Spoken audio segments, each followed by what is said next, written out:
There is a woman you have seen, maybe at a dinner, maybe across a lobby, and she is not the youngest in the room, not the most expensively dressed, and yet something about her makes every other woman slightly aware of her. Not jealous, aware, as if she is operating at a frequency the rest of the room hasn't quite found. You have spent the rest of the evening quietly trying to name what she had. It isn't confidence in the motivational poster sense. It isn't a particular silhouette or a specific shade of lipstick. It is a collection of things so small they barely register individually. And yet, assembled together, they produce something that feels almost architectural. A structure of presence that holds up in every room, every photo, every conversation. Today we are going through 7 of those things, not as a checklist, as an understanding. Because once you see the mechanism underneath each habit, you cannot unsee it. And the moment you cannot unsee it, it starts becoming yours. The first habit is almost invisible, which is exactly why it works. Most women, when they enter a room, a restaurant, a party, a meeting, move directly toward their destination. Chair, person, table. The destination focus is practical, completely understandable, and it is precisely what makes an entrance forgettable. The woman who reads as immediately composed does something different. She pauses briefly at the threshold. 1 beat. Not dramatic. Just enough to arrive before she moves. Audrey Hepburn described it once as giving the room a chance to receive you. The pause is not for the room, it is for you. It resets your nervous system from transit to presence, and the room reads that reset as ease. The second habit lives in the hands, which is where most women give themselves away without knowing it. Restless hands, touching the face, adjusting the hair, gripping a glass too tightly, are visible even when you are not looking at them. They register in peripheral vision. They read as anxiety on camera and as distraction in conversation. The correction is not to hold your hands perfectly still, which creates its own tension. It is to give your hands one clear, quiet job. Resting on the table, relaxed in the lap, holding a glass by the stem, not by the bowl, never by the bowl. One position, held with intention, still hands read as a settled mind. The third habit is the one women discover last, because it feels counterintuitive at first. Speaking more quietly does not diminish you in a room. It enlarges you. Princess Diana understood this so precisely that her aides noted she almost never raised her voice, even in formal speeches, even in difficult conversations. She had understood something that takes most women decades to learn. A voice that never rises makes the room choose to lean in. You are not disappearing, you are concentrating. The volume drops, the attention increases, and the conversation becomes yours without a single raised syllable. This is actually where the gap that built the Elegant Woman 50+ protocol comes from. I watched too many women understand exactly what was pulling their presence down and still not find a way to install the replacement, because what they found was always general where they needed specific. The protocol is built differently. It works through what I call the refinement stack, installing each layer in the right order so that elegance stops being something you perform before you leave the house and starts being the way you move through an ordinary Tuesday. It is linked below. But there is a fourth habit that almost no one addresses.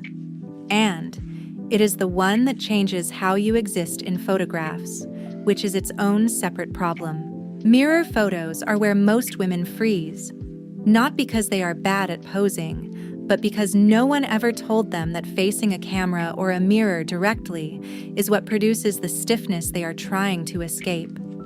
The body squared to a lens creates symmetry, and perfect symmetry reads as formal, not natural. The adjustment is simple.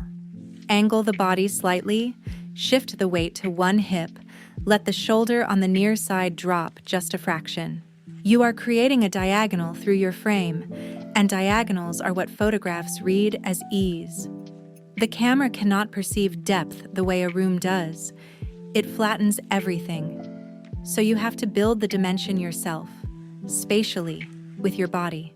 The fifth habit is one of the most specific things Coco Chanel ever said, and it was not about clothes.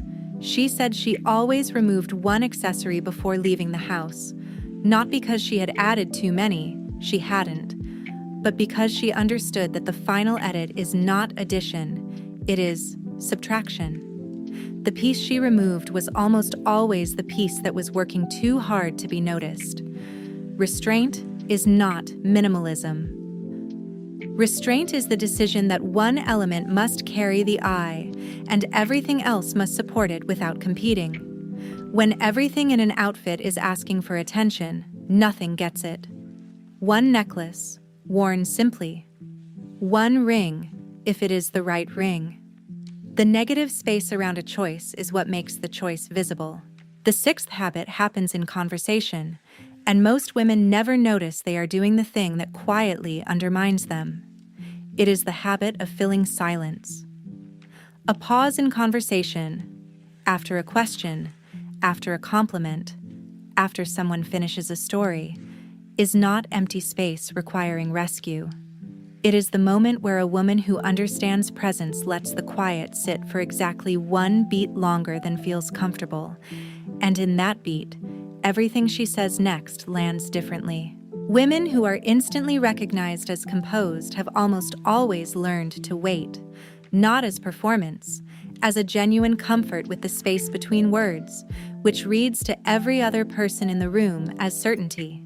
The seventh habit is the one that governs all the others, and it has nothing to do with clothing or posture or speech. It is the habit of arriving to ordinary moments with the same care given to significant ones. The table set for a dinner of 2, arranged the same way it would be for 8. A cloth napkin, 1 flower, glasses that match. The Tuesday morning with a good cup of coffee in a real cup, not a paper one, drunk sitting down, not standing at the counter while checking a phone. The walk to the car done without rushing, even when there is time to rush. Elegance at its deepest level is not about how you look at events. It is about the quality of attention you bring to the in-between, the texture of your ordinary life. Jacqueline Kennedy was once asked what made her so composed in public, and her answer had nothing to do with public life. She described the way she moved through her mornings, slowly, deliberately, as if each hour had been chosen. The composure visible in photographs was simply the composure she had practiced at breakfast. The women who read as effortlessly composed in every room are almost never performing elegance when you see them. They are living at a level of care they built in private until it became invisible. There is one more thing worth saying, and it is the thing that ties all 7 together. Each of these habits functions as a signal, not a signal sent to other people, though that is the visible effect. A signal sent to yourself. The pause at the threshold tells your own nervous system, you have arrived. The still hands tell your body, there is nothing to manage. The quiet voice reminds you, you do not need the room's attention. You already have it. The edit before leaving, the one piece removed, is a daily practice of trusting your own eye. The 7 habits are not rules imposed from outside.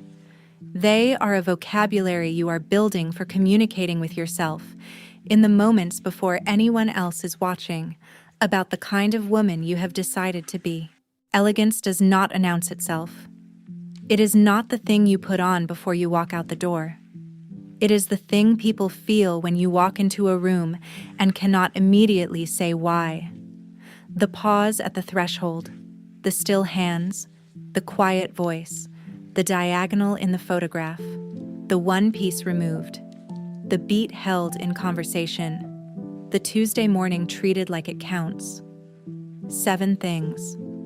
None of them large, all of them cumulative, and none of them acquired, only remembered. The question is not whether you understand them now. The The question is what you do with that understanding when there is no video playing and you are simply living your life. That is the gap. The Elegant Woman 50 Plus protocol was built to close. I put it together after working with too many women who knew what elegance meant and still could not find the version of it that belonged specifically to them. Their coloring, their shape, their life, their home. The protocol runs 30 days and works through the refinement stack. Presence first, then dress, then the way you receive people, move through a room, set a table, hold a conversation. Each layer installed in the right order so that by the end, you are not applying elegance to your life, you are simply living it.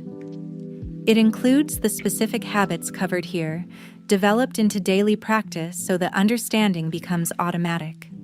It also addresses the parts of a woman's presence that most style advice never touches: how she prepares food, how she moves guests through a home, how she makes an ordinary evening feel elevated without anything performative. It costs something because building it took real time. The link is below.